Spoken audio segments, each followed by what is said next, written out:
Hello, here's some advice on how to learn anything. So it could be an exam, it could be improving your skills, it could be growing your business or your practice. Whatever you want to learn, whatever you want to improve your skills at, these tips and rules would help. So the first thing I've got up here is this quadrant that Stephen Covey talks about, whereby you've got important and urgent.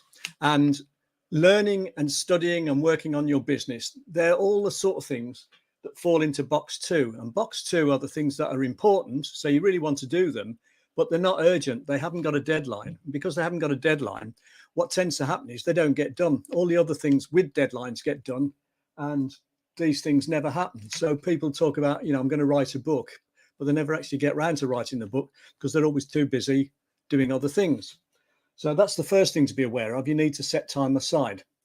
The second thing you need to be aware of is, and I'm sure you are aware of it, but it's just worth re-emphasizing.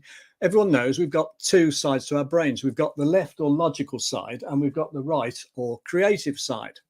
And traditionally in schools, etc., what tends to have been the case, although I'm sure it's improved now, but what tends to have been the case is that there's been more emphasis on the logical side. So textbooks, step-by-step processes, learning vocabulary, learning rules of grammar, going through things in a structured order.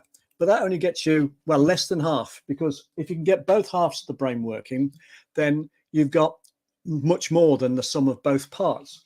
And the other thing to be aware of is that there are 8 different types of intelligence. So again, in schools, they tend to, used to tend to cater for 2, which is verbal reasoning and numerical or mathematical reasoning. But a lot of people have got other types of intelligence, like spatial awareness, like interpersonal, intrapersonal skills. There's 8, it's estimated there's 8 or more of these different types of intelligence. And it's also been fairly substantially proved that most of us are capable of reaching genius level in at least one of them, if we apply ourselves. So when you're studying, you need to be using or appealing to the types of intelligence that you're most good at. So if you're really good at, say, spatial awareness, then you'd want to be moving around if you were studying, because that, or learning something or practicing something, because that plays to your skills. And you want to be doing things that enable you to use your physical, motor skills. And the other thing that sort of compounds that is the 3 learning styles. Visual, we learn by seeing things. Audio, we learn by listening. Kinesthetic, we learn by doing. And effectively, if you sort of do one of those, just follow one of those sort of. So if you read something or you hear something or you say something, that might give you a 10 or 20% chance of learning it. But if you do all of them, so you hear it, you see it, you read it, you say it, and you actually do something, then your chances of learning it go up to 90%. So you need to use all the different types of intelligence and all the different learning styles. Now, here is a really good mnemonic for remembering the most effective way to learn, and it's Oliver. And there's 3 things about Oliver, actually. One, Oliver's a musical. So remember that if you can sing things, put words and put songs into the words that help you learn.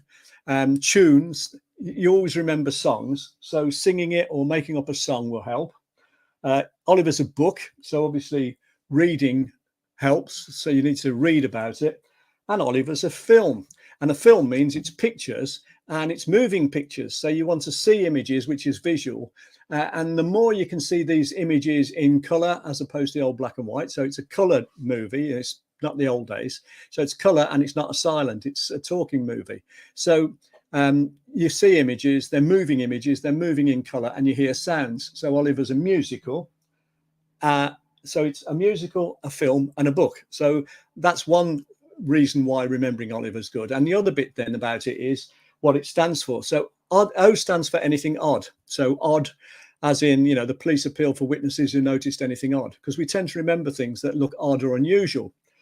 L stands for linked. So if we can remember a story where things are linked together, we're much more likely to remember them. So if you had a shopping list, what you do is you link all the items together. So, I'm just making this up the top of my head now, but if you had to get some meat, milk, eggs and bread, you'd probably do something like, imagine a huge joint of meat lying in the road.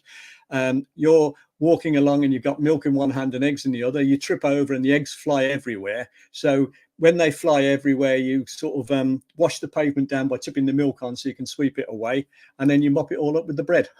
That's a stupid story, but that's the sort of idea. You make up a really weird story, and then you can remember the story going forward, and it helps you remember. I stands for interest. So a lot of the time we've been in the past forced to learn things we didn't really want to learn. So we're not interested. So therefore we don't learn. But if you're picking something you are interested in, then you're much more likely to learn it. V, I've already covered, visual. So if you can make things visual, particularly vivid color and moving, that works much more effectively. E stands for, well, hang on. E stands for emotion. So if you really want something and you feel emotional about it, and it's something that you really would, it's your heart's desire sort of thing to achieve it, you're much more likely to learn it. So if you're learning a language because you want to go on holiday somewhere nice, then that's emotional. So that will help you learn it. And R stands for relevant. So again, you're only going to learn something if it's actually relevant to you. So, you might learn to speak fluent German, but if it's not relevant to you because you're never going to use it, then you're not going to be very good at actually studying in it.